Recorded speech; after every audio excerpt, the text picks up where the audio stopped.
Hey, what's up everybody? Welcome back to The Wealthy Sailor. I am John, and this is my channel where we talk about budgeting, finance, investing, stuff like that, and certain financial goals that we all have, and you get to follow the financial goals that I have.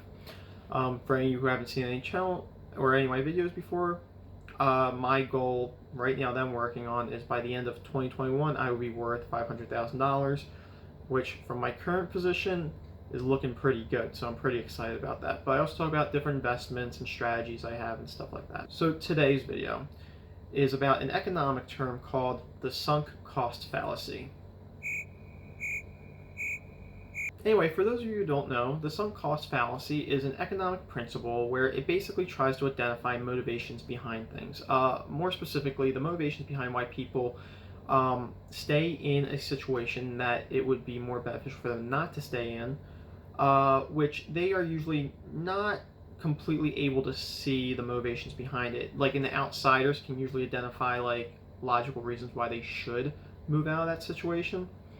And this concept applies from mostly economics and finance, but I'm a big fan of it. It's one of the rules that I kind of keep in my life about like everything. The reason I was able to meet my fiance the way I did was because I don't really waste time with dating all that much. Pretty much, when I date somebody, if I see something that I don't like or a red flag or whatever, I'll just tell them like, yeah, I'm just not interested anymore, sorry, and then move on. I try not to waste anybody's time, and I try not to get emotionally like in a situation where months later suddenly I'm like, oh, I should break up because there's something I noticed 2 weeks into a relationship and blah blah blah blah. I'm sorry, I know you guys aren't here to hear about my relationship status, so we're just move on. So the sunk cost fallacy is a psychological thing that will keep you kind of involved in something, whether it's best for you to do that or not. Now, sometimes it is good for you to stay involved in investment. Off the top of my head, I can think of Apple or previously Macintosh. It wasn't really evolved into Apple. It was Macintosh. It was named after a person, I believe. Somebody check that for me. But it used to be a not great, well-known computer program company, and then they ended up moving into the computer system we know today because they made, I think it was called the iMac computer. Anybody who went to school in the 90s will remember these things from their computer lab because they were desktop computers where the entire computer system was in the monitor. So basically, you just plugged a keyboard and a mouse into the monitor, and that's it. Just the monitor as well. One unit had the PCU and the monitor in one. And they were always these like bright colors. Like they were definitely marketed towards younger generations. Well, anyway, if you bought their stock when they were Macintosh, you probably didn't really see them doing very much. They're kind of being destroyed by Microsoft at the time.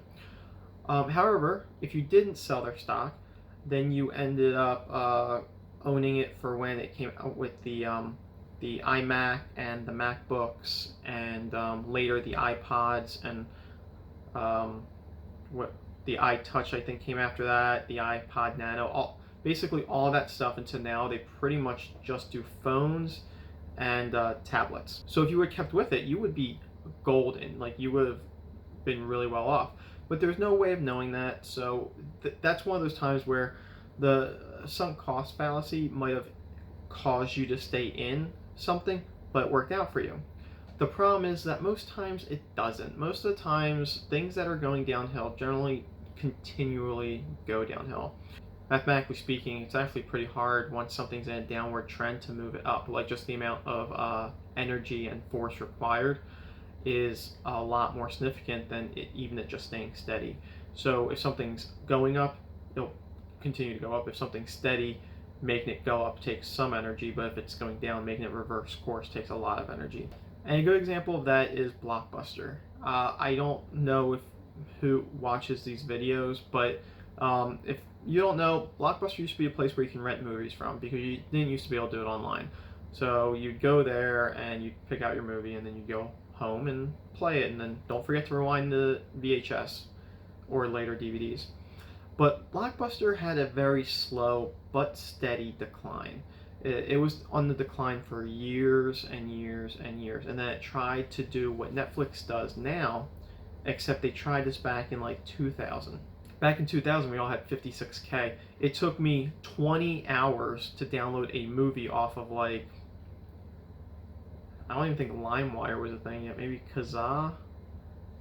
I don't know. Anyway, 56K took forever. So anyway, what they tried to do is they ended up going with Enron. Maybe I'll make a whole video about Enron, because Enron is a story and a half. But they tried to get together with Enron. Enron wanted to come up with a straight-to TV streaming service. The problem is that the technology didn't exist yet, except for very small sectors.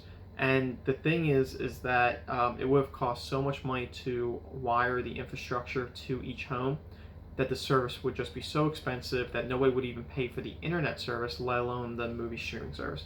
Keep in mind also that at the time, TVs couldn't connect to anything, so you'd have to watch on your computer and stuff like that, and even laptops weren't really a thing. So, I mean, well, they were a thing, but they were not as popular as they are now. So anyway, if you had Blockbuster at the time, a lot of people started selling it once it started going down, because they kind of figured they would just cut their losses. Like, it's not worth it anymore. And I think it's a very good mentality to keep in mind if you can logically foresee the outcome of something. Now, this is one of those things that I've always had in my life. I've always been very good about, like, sort of just minimizing certain things, certain losses. And that's however I feel about it. Like, some things are financial investments. I'll just minimize the loss there by just cutting losses and moving on to something else. But also, and I think this is also what kind of makes me the type of person I am, but I'm also very big about like people in my life. I don't have a very large circle of friends, but I love my circle of friends. I love the relationships I have and everything like that.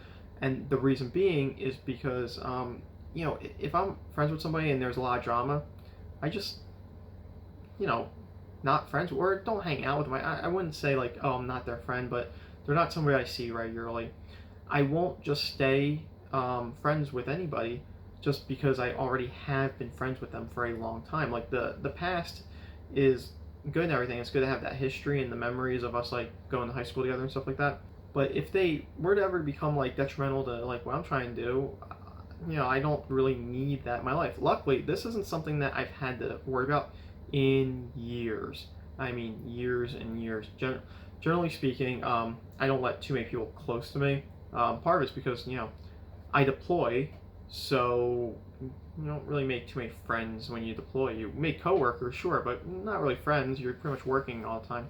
But anyway, if you take the principle of the sunk cost fallacy and you start to apply it to things, and you keep it conscious in your mind when things are going on, and you know, if you have like a stock and you're like, man, I want to keep this stock, but you can't figure out why you want to keep it, then just be self-aware enough to know that like the sunk cost fallacy could have something to do with it. In your head somewhere, you could be like, well, I already lost $500, and if I quit now, I'll lose the other 500.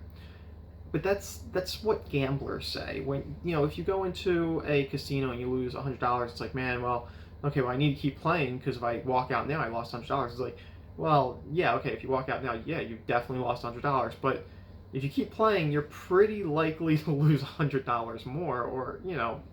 So just try to keep that in mind, and it's a good principle, and it's something that I keep in mind a lot, and I really try to be conscious of, and you know, I try to minimize its effect on everything from my personal life to my financial goals. Well, anyway, guys, if you made it to this point in this video, thank you. I hope you've learned something. I did learn a lot while I was looking this up. I'm trying to minimize how long the videos are because sometimes I can get kind of long-winded. The funny thing is it shows that people are actually watching my videos, which I appreciate, by the way. You guys, the real MVP. But still, some of the things I want to talk about just do not warrant a very long explanation. So thanks for watching. If you have any comments or anything like that, leave them below. I read everything. I try to comment back on everything. Give me a like or subscribe if you like the video. Share it if you want. Thank you for watching, and please keep saving.